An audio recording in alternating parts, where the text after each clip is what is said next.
So, do you think you'll ever stop countering my spells? No.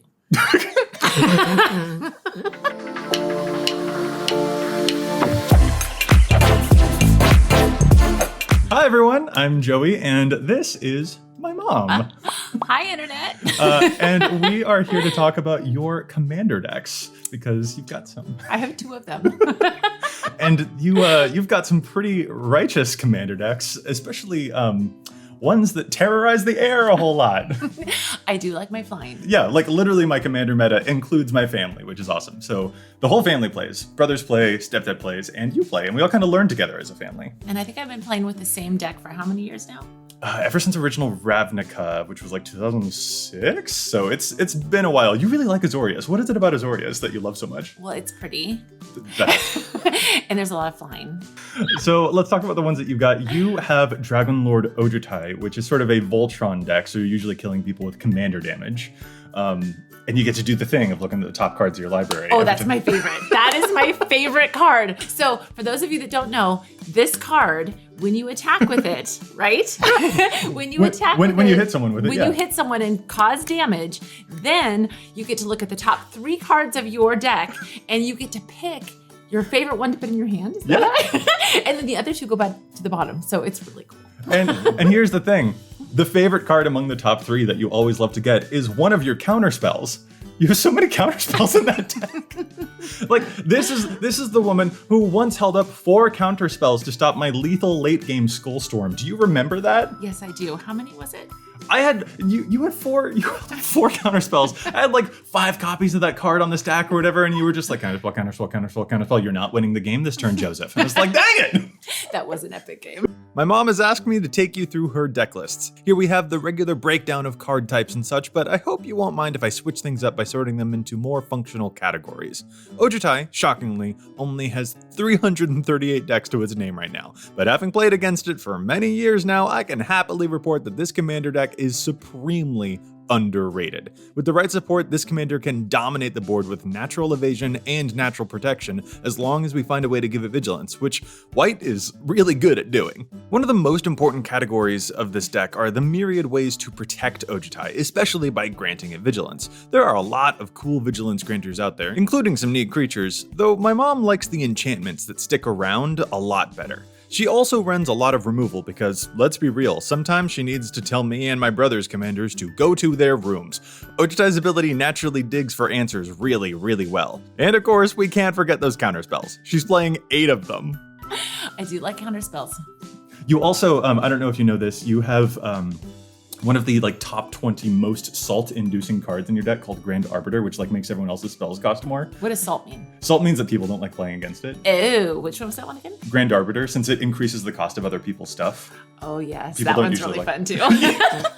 And mine's blue and white, and you play black. A lot of black. A lot of black, and Gary plays a lot of life gain with him. So there's a lot of Orzhov going on there, this is my other favorite part, is that we've got, my stepdad will go up to the thousands of life pretty easily. He'll do that Beacon of Immortality thing all of the time. Yes. So then often you're the only one at the table who can kill him because of commander damage. Yes, thank goodness for commander damage. Right? What would you say is a weakness of the Ojutai deck? Aside from if you lose your creature to sacrifice, that's probably a big one. But do you ever, because when it's tapped, it isn't hexproof. Does that come up a lot, or do you think there are a lot of ways to protect against it? Or? Yes, because then I'm afraid to attack with it. Yeah. And so if it doesn't have the hexproof, if I haven't pulled that card, and I haven't created that, then sometimes I'm afraid to attack with it. So that's a drawback, but it's still a lot of fun. Yeah, and you'll get away, you can give it hexproof if it's got vigilance, and you can still hit people. You can give it double strike with your stuff like your fire shriekers and your duelist strike is really, really good. Because then you do it twice. Yes, so great. And you've got a bunch of indestructible things, so then even if people do rat the board, you're just and my guy's right here. Yes. You even got the totem armor and stuff. So oh, I forgot about the totem armor. Yes, I love that totem armor. It was so great. Hexproof isn't always enough. The totem armor and other indestructibility enchantments help outlast wrath effects, making it real tough to deal with a hexproof and indestructible commander. You may have noticed too that this deck contains other ways to help keep enemy armies away with Ghostly Prison and friends. Sometimes the deck needs a little help against opponents who go wide, since Ojutai itself loves to go tall. Like Mom said earlier, the Double Strike is a huge game changer for Ojutai. Triggering that effect twice really sets the dragon up to stay alive for the round. With even a few incidental pump effects here and there, Ojutai picks enemies off in just a few attack steps. Ojutai is a joy to play with and against, so this is our recommendation to definitely give it a try. It's Mom approved. And yes, my mom is even playing Graveyard Hate against me. Why don't you let me get stuff out of the graveyard? It's just so much fun when I get to cheat stuff into play. Because you have a million things in the graveyard that you pull out of there, and it is just ridiculous. It takes about 10 minutes for you to finish that move. When your own mom plays a rest in peace against you to exile all of the stuff in your graveyard, that's when life just sort of hits you. You're welcome. I feel like you're kind of impervious to the politics that can come up. This is very true. Yeah. Yes. Because if we ever try to politic and we ever go back on our word or something, you'll just ground me. Correct. I'll just get uninvited to Thanksgiving. Never. I don't know. You held up 4 counter spells for my turn.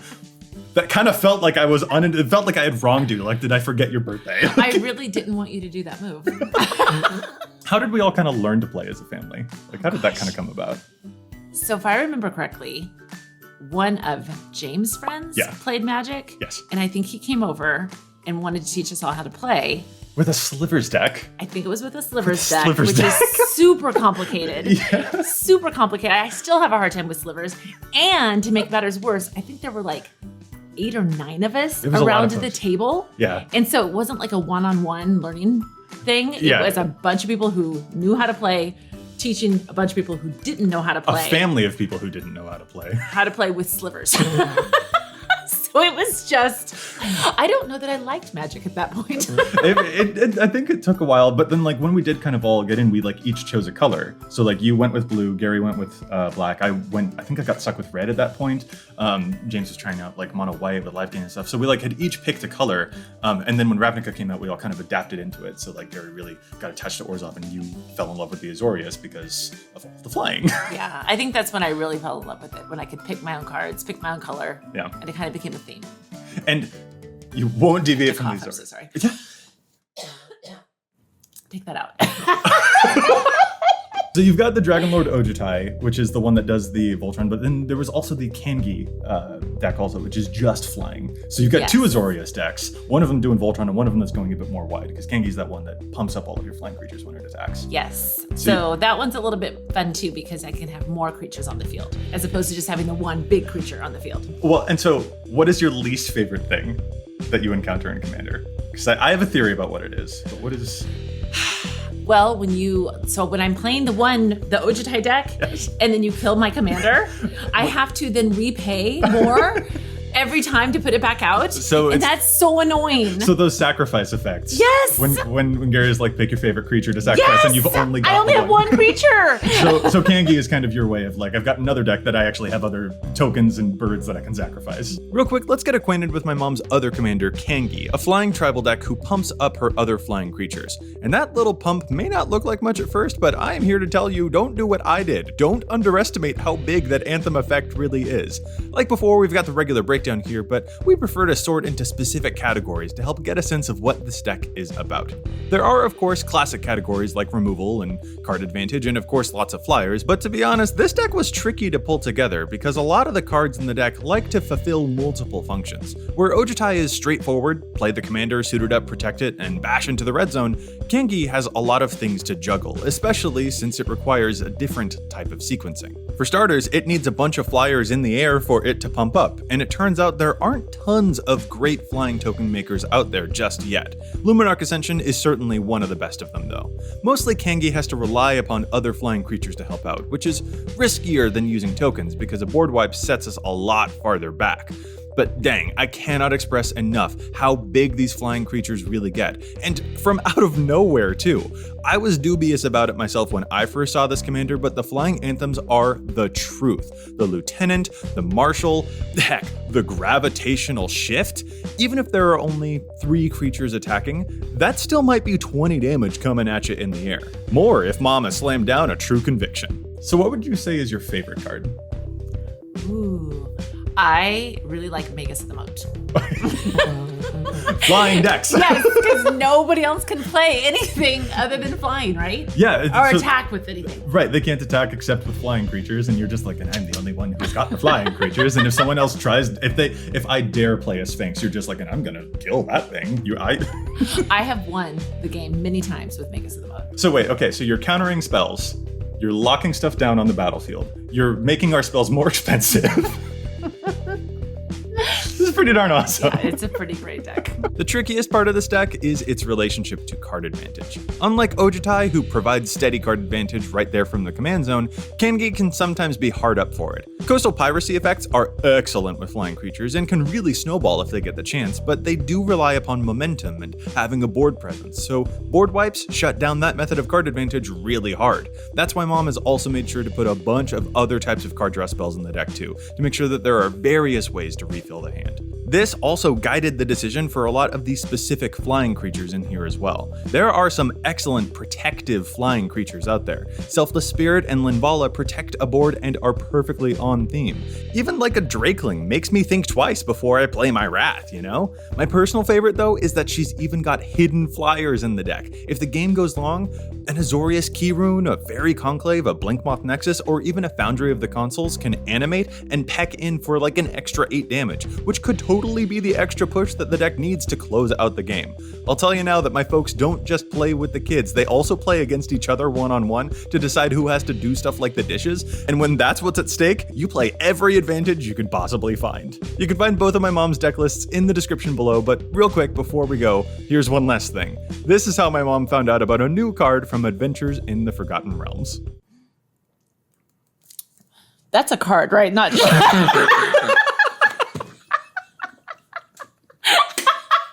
Yes. Sorry, I'm looking at his notes and he has Tasha's, which is my name, by the way, Hideous Laughter, which I hope to heck is a card.